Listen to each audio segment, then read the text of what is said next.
Okay, tara't himayin natin ang isang napakatalas na opinyon galing kay Attorney Raymond B. Bato. Susuriin natin yung pagtalakay niya sa isang, biglaang pagbabago sa foreign policy. At ang pamagat nito? Nako, napakatapang. The vomit they now eat.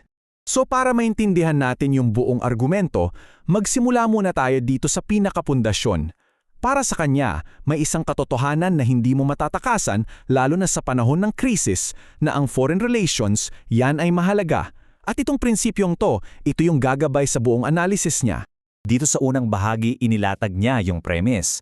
Sabi niya, yung mga maaanghang na salita, yung mga patutsada, baka gumana yan sa mga ordinaryong panahon. Pero kapag tinamaan na tayo ng totoong problema, isa lang ang mananaig, yung realidad. Reality check, ika nga. Ngayon, tingnan naman natin kung ano ba yung pulisiya na tinutukoy niya. Inilalarawan niya yung nakaraang panahon bilang isang age of hostility. Isang panahon kumbaga ng hayagang pakikipag-away. Ayon kay Ate Batu, ang dating diskarte, tinawag niyang reckless hostility. Parang isang walang ingat na pakikipag-away na binalot lang sa bandera ng pagiging makabayan. Para sa kanya, para lang itong isang malaking palabas. Ang goal, makuha ang palakpak ng mga tao dito sa sarili nating bansa, yung tinatawag na domestic applause. At dito, nilinaw niya ang isang napakahalagang pagkakaiba. Sabi niya, yung pagtatanggol sa soberanya, yan ay tungkulin. Pero ibang-iba raw yon sa tinatawag niyang diplomatic immaturity. Ano yun? Yun daw yung puro na lang maanghang na salita, mga provokasyon na hindi naman kailangan na sa huli. Wala namang ibang ginawa kundi sirain ang mga linya ng komunikasyon. At eto na, pagkatapos ng lahat ng yan, dito na ngayon papasok yung sinasabi niyang turning point.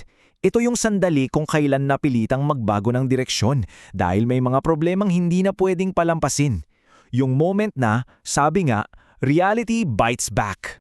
Suddenly, biglaan, yan mismo yung salitang ginamit niya para iparamdam sa atin kung gaano kabilis, kung gaano kadramatic yung naging pagbabago ng ihip ng hangin. Siyempre, ang tanong nating lahat at ang tanong na bumubuo sa buong pesa niya, bakit? Anong nangyari? Bakit biglang-bigla ang pagbabago ng isip? Anong nagtulak dito? Well, heto ang sagot niya. Hindi raw ito dahil sa pagbabago ng puso.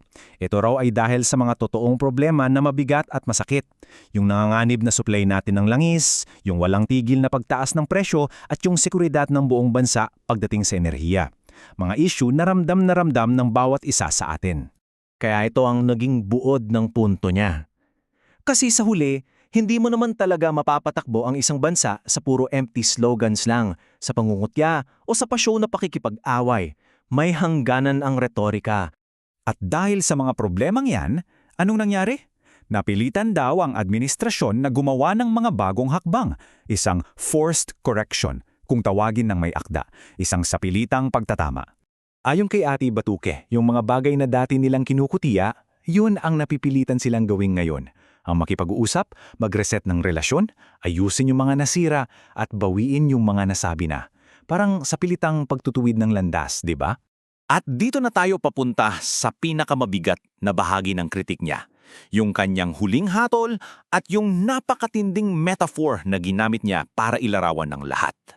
Para sa kanya, simple lang daw yan. Kapag babalik ka sa pakikipagnegosasyon, pagkatapos ng matinding alitan, dalawa lang ang pwedeng itsura mo. Babalik ka ng may dignidad o babalik ka ng hiyang-hiya. Walang gitna.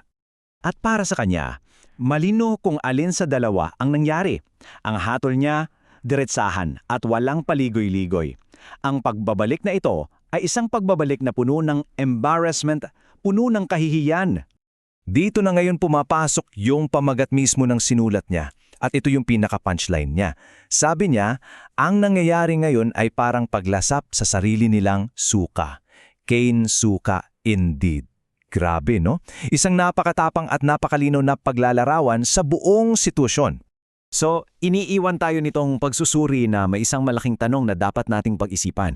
Sa usapin ng foreign policy, saan nga talaga dapat iguhit yung linya sa pagitan ng pagiging makabayan at ng simpleng pamumukuha lang ng gulo?